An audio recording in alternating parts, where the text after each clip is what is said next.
Well, thank you for taking out time for the digital master class, which is My being pleasure. associated organized by Avaya as well as Express Computer. So, Mr. Rao, we would first like to start with if you could give a heads up on some of the key digital initiatives that has been taken by Mahindra Finance over past year or so, which has kind of benefited the organization. If you could give a little brief on that. Uh, the last 12 to 18 months has been an exciting period and a very hectic period for Mahindra Finance with regard to the leverage of digital technologies. Right from rolling out a new BI solution to a new mobile platform to a completely productionized blockchain platform to a RPA solution implementation. It's been a hectic period and a long and exciting journey for all of us.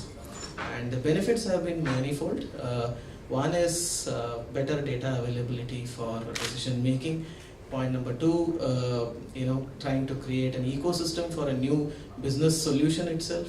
Point number three, we are able to reduce some of the dependencies on manual efforts. And the fourth point is better control on our bottom line, because all these help in controlling the repayments quality and helping us to improve the bottom line. Okay. So since we are in the beginning of 2019, any particular areas that you have kind of mapped out for this particular area, wherein the whole energy and focus would be there, which you think will reap rich dividends in the coming years for the organization? Yeah, certainly. One is that we are building our API library, with our core systems, so that the integration with the core systems will be easier for various partnerships that are going to come into the business model. That's the first thing, and so we'll be using an enterprise service bus for the same. The second thing is with regard to the usage of various front-end customer-facing technologies. We already have apps of the latest technology. We have got a straight-through processing app for the employees, so that if the employee is on the field meeting the customer, he can complete the entire loan processing at one go in front of the customer. So, and mind you, we are working in the rural and semi-urban areas, and hence this is not an easy challenge to do, but we have reached that stage where we are rolling it out in phases. So we expect huge benefits from that. Okay. So when we, as we all know, we are living in a very digital disruption era, and the organization has been in the front runner in the adoption of latest digital technologies. So one of those technologies, artificial intelligence.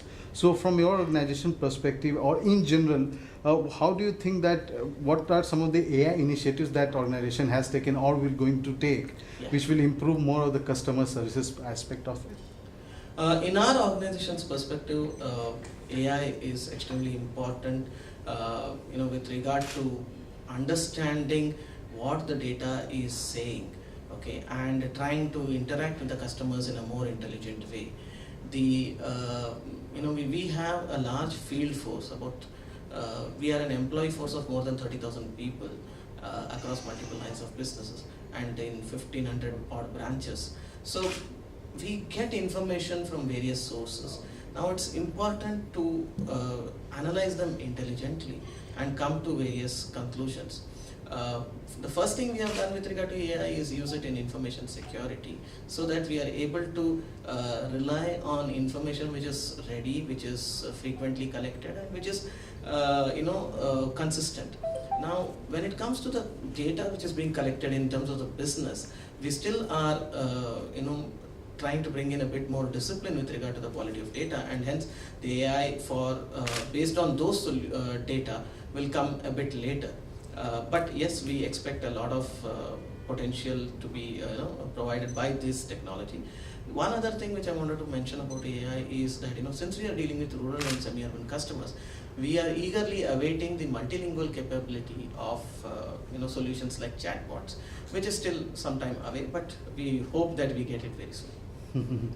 So when we talk about AI as one of the digital technologies, and when we look in general about the enterprise the collaboration and communication solution, the speech also forms a very critical part of it. Absolutely. So what are your kind of plans to use speech for like a self-service or embedding it in the apps, and especially looking from the, as you talked about the rural India, looking at the financial inclusion which we are moving towards. So what are your plans towards that? Speech recognition is something which we are already working on with regard to the employee app, because it's under controlled circumstances that we'll be able to use the speech. See, when you roll out something to the customer, you need to be fairly accurate about your responses, and hence it takes more training to do that in terms of the solutions. It's first better to roll it out with regard to the employees, see it in controlled conditions, and then work out a solution for the end customers. So that's the way we are approaching this, and speech is an extremely useful and an extremely important step for us. As I said, we are dealing with rural semi-urban customers. Why should we ask them to type something, write something?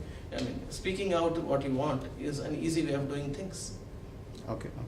So as part of organization, back office also forms that has to be looked upon very closely, because that forms again a very they play a very critical role. Correct. So what are your kind of plans for improving the kind of effectiveness of back office, or how you measure the productivity of that part of the organization? So Sure. See, back office involves a lot of models. It's not just one centralized back office that comes in. There are decentralized activities, there are centralized activities, there are activities which are outsourced to various partners, and in the financial services, you need to maintain control over all these. All of them have to be regulated, and the quality has to be consistent. And hence, the compliance, consistency, the TATs, all of them are critical for back office activities.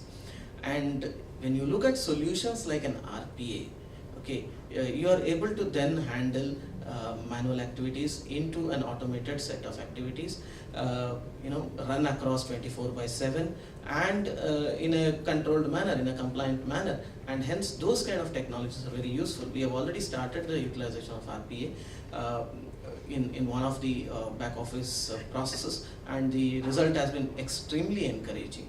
It's been very, very useful to us. okay. So lastly, since we're talking about we're seeing this as a digital masterclass, what are your kind of a larger message to your peers and colleagues from the industry, that they are able to address any sort of complex digital challenges which is cropping up every day in, day out? See, first thing is we have to acknowledge the fact that in a digital world, more number of users are outside the organization, more systems are outside the organization, and more information is outside the organization. So there's no longer a mindset of defining an organization, oh, this is my domain, this is where things will reside, this is what will happen, etc. So we have to change over to mindset of working in a larger ecosystem, and instead of trying to control everything, we have to manage a lot of stuff, collaborate with a lot of stuff, and that's the way technology will move forward. Okay. All right, sir. Thank you for sharing your thoughts and insights as part of Avaya Digital Masterclass. I look forward to you, sir. Thank you. Thanks a lot. Thanks for the opportunity. Thank you.